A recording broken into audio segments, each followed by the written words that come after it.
quick thing I want to mention today about why people, they win.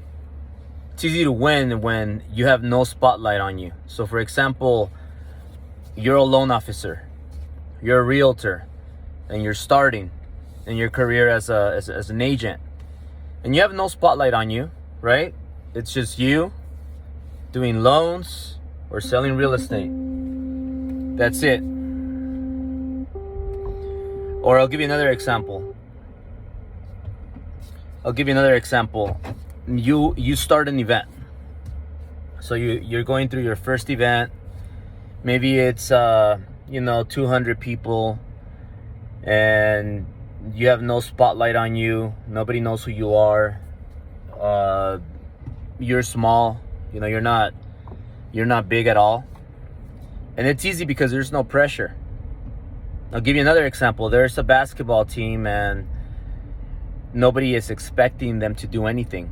They're just a team that's newly put together and nobody expects them to win a championship or anything, not even make the playoffs. So they have no spotlight. There's not a lot of pressure on them. There's no spotlight on them. And I tell you this based on my experience. You always see the same guy walking the dogs here. He always sees me driving different cars. He's probably like, what the fuck does this guy do? Hispanic Mexican guy, probably sells drugs or something. I think I'm the only Mexican here. Quite frankly, like, our parties we have a lot of parties, and I guess they're not used to it, especially from a Mexican with a bunch of exotic cars. So getting back to the story, the spotlight is not on you, right? It's not on you. Like, you're just like a nobody. You're getting started and nobody really knows who you are. But then what happens when the spotlight gets on you? That's when you start really feeling the pressure, because now the spotlight is on you. So what does that mean?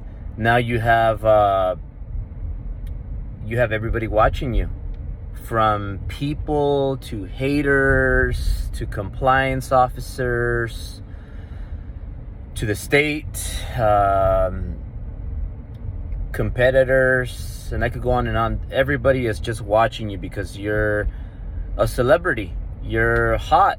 You're expected to win. You're expected to get newer exotics, better homes, better watches, more success, more money. So everybody's expecting you, and you're on the spotlight now. So now all the eyes are on you. So now what happens? Now there's a lot of pressure. Now there's now you have to go through a lot of stress. One of my guys, a friend of mine, name is Tim Grober. He says that pressure is a privilege. So if you have pressure, then that's a privilege, because a lot of people, they don't have any pressure.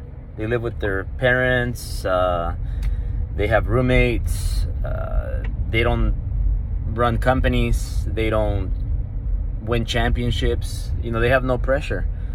But if you have pressure, that means that, you're privileged. It's an honor, like you're doing something right if you have a lot of pressure. I mean, just think about me, for example. Like, I started the company from scratch, no money from nobody. It's all my money, and you have no idea what I went through. And I'll talk about this at Driven, and I'll give you guys all the steps on how I did it.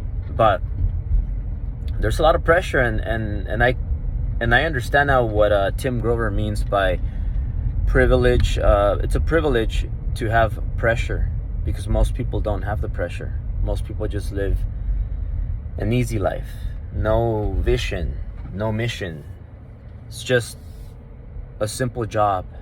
They don't have anything that is gonna put them at the brink of getting a heart attack, of just falling on the floor because of so much pressure.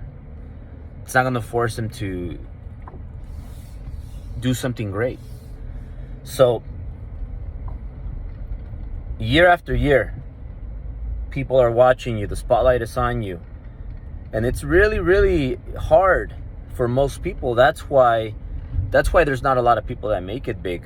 You know, there's a lot of people that have small shops, and you know they're always going to stay small shops. They're always going to be small. You're never going to see them winning at a big level, and that's fine. You know, that's fine if that's what you want. If your dream is that small, then go for it. Nothing wrong with it. But now, if you have a dream to become the greatest in the world, if you have a dream to create the biggest company in the world, if you have a dream to be a legend, to be legendary, to live past beyond your life, then it's going to take a lot of years. And you're going to have all the pressure on you. You're going to have all the ice on you. And the spotlight, it's never going to go away. And you know what the greats do when the spotlight is on them? They perform even better. They push themselves even farther. They prepare even more. So I'm living proof right now. I'm living. I'm on the spotlight. And guess what I'm doing? Even though everybody's looking, everybody's watching me, it just feeds me. It just feeds me to be better, to improve, to learn more so I could outsmart people, to have more energy than them. That's why I work out so much. That's why I do my cardio, because I want to have my blood flowing. I want to have, one thing that Tim Grober talks about. Now I'm talking about Tim Grober right now because I'm really excited about Tim Grober. I'm going to see him this week. And not only that, Tim Grober is going to be part of our Super VIP lunch on Saturday at Driven 5. So if you guys have a CEO ticket, you guys are going to have lunch with Mr. Tim Grober. So that's going to be amazing. So very, very inspired with Tim Grober today. I'm finishing his book, Winning. That's his book. It's called Winning. And he talks about something that reminded me of what I did when I started my company, my first company, the Mortgage Guys. Now I have 5 companies, 5 real companies, and total. I have a total of 18 businesses.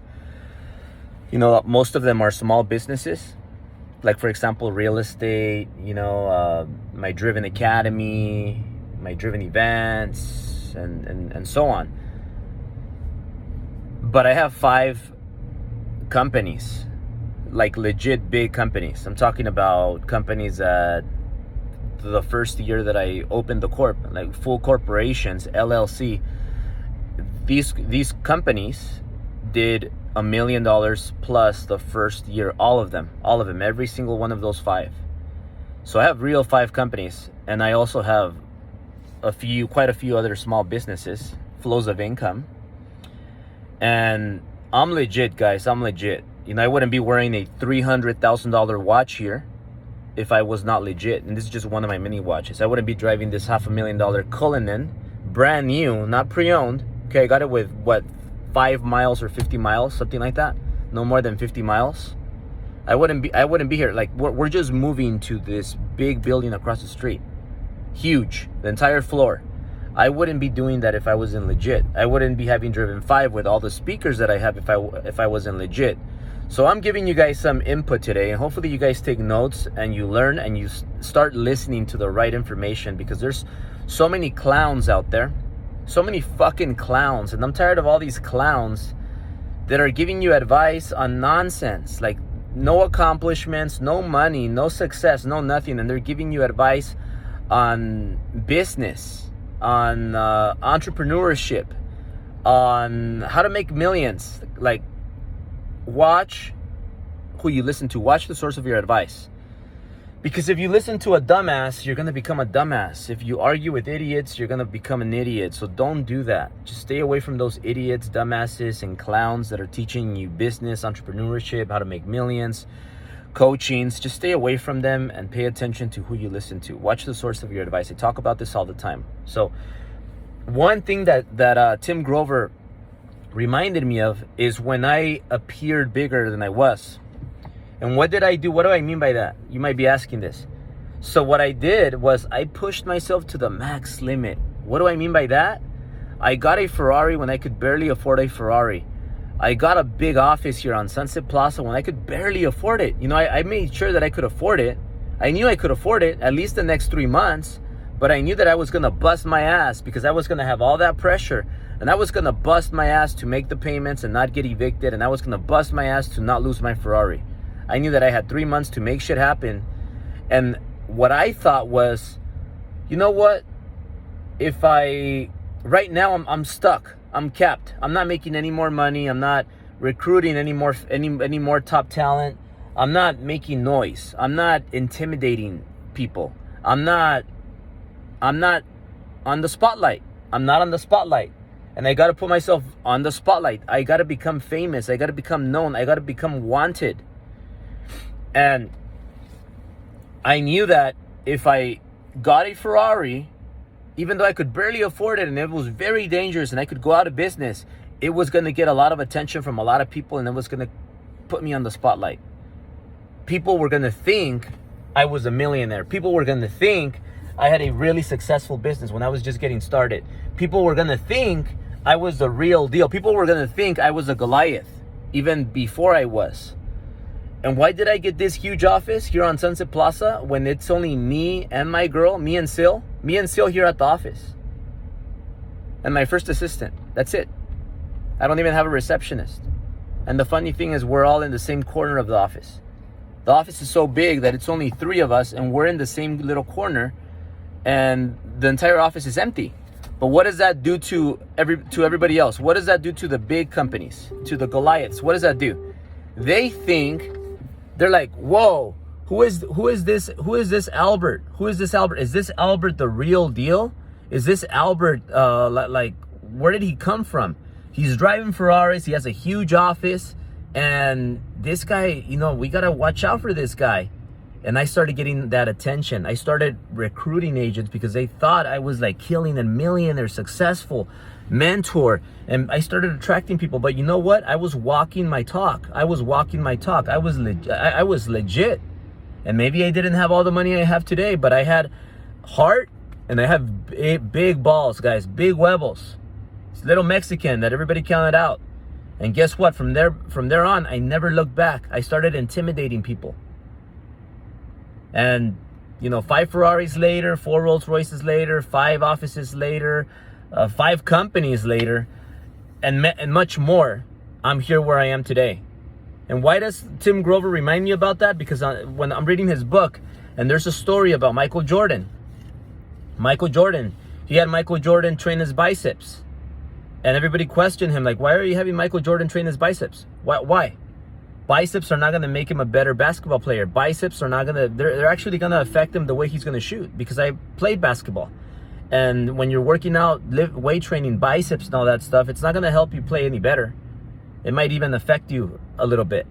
Slow you down a bit. So, he says something really important. You know what? You need every edge right now. Everybody, Mike is on the spotlight. Everybody is going after Mike. Everybody wants to beat Mike. So he has to come back stronger so that he could win. He could finally win a championship. So he comes back after working out with Tim Grover. He comes back with big biceps. So what does that do to all the other players that were used to beating him and bullying him in the playoffs? Now they see Michael with biceps and they're like, oh shit, this guy's he's stronger than us. He's gonna beat us. He's stronger. He came back stronger. They don't think, oh, his shot might be off a little bit. They just think he's gonna be stronger. Tim Grover had Michael Jordan work out his biceps so that he could intimidate his competition. And guess what? They won the championship. So I'm really pumped up, guys. I don't know if this is gonna work out, with Tim Grover, but I'm gonna see them this Friday. And I'm going to beg him, and I'm going to offer him whatever he needs to get offered, whatever he takes, so that he could be my coach. I don't know, wish me luck. Maybe Tim, I know you watch my story, so hopefully you're watching this video, and maybe you give me a good deal.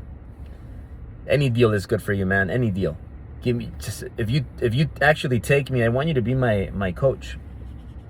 Train me on how to get to that next level in business. So having said that, guys, if you guys haven't gotten the CEO ticket, we have a couple CEO tickets left, and that CEO ticket is going to get you that super VIP on Saturday lunch with Tim Grover and myself and a bunch of other speakers. I'll see you guys there at Driven.